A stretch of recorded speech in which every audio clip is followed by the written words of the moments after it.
a really simple way to think about reps and weight and how to progress exercises appropriately and also to apply a stimulus that's going to challenge you is to just realize that if the reps in a set are going to go up, the weight you're going to be able to use is going to go down and vice versa. So if the weight is going to go up, the reps you are going to be able to do is going to go down, right? And I actually, I've talked to a few people this week.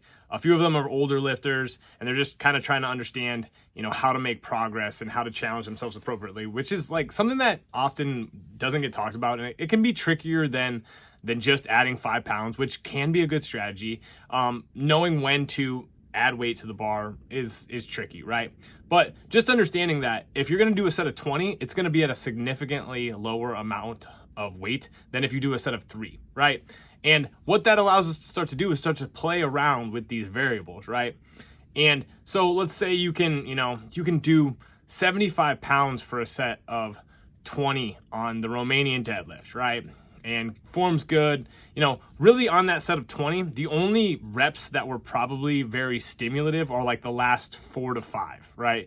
And so one of the things to remember is that when you're doing higher repetition work, you are basically you have to do more work to get to where it's actually stimulative to you. It's not necessarily bad or good, and some people just prefer to do it that way. I don't necessarily think of it as junk volume because your body is basically able to handle the first 15 reps.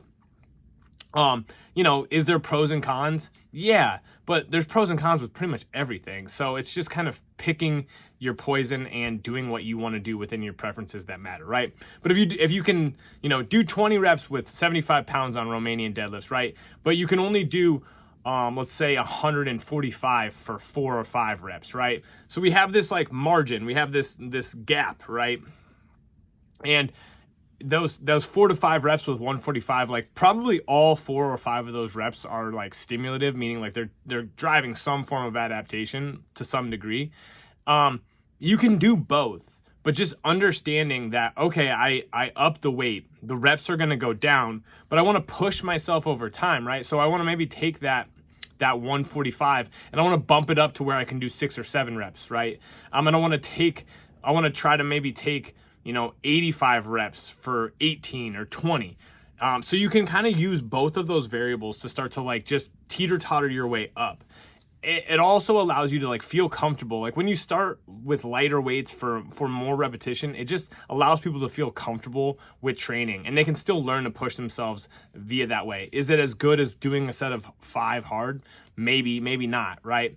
But you just need to start to learn to play with these variables. And the more you're aware of the fact that like heavier stuff, you're not going to be able to lift as much. It makes sense intuitively, but we don't often think about it that explicitly, right? Lighter stuff we're going to do for more reps. And just starting there and looking to set personal records or looking to do, multiple sets of 12 reps at a weight that you were maybe doing for 8 a few weeks ago or a few months ago can be really advantageous. So just learn to manage the reps and the weights well by keeping track of them and then just looking to make little tweaks over time. That's all I got for today. Hopefully this was helpful. Peace.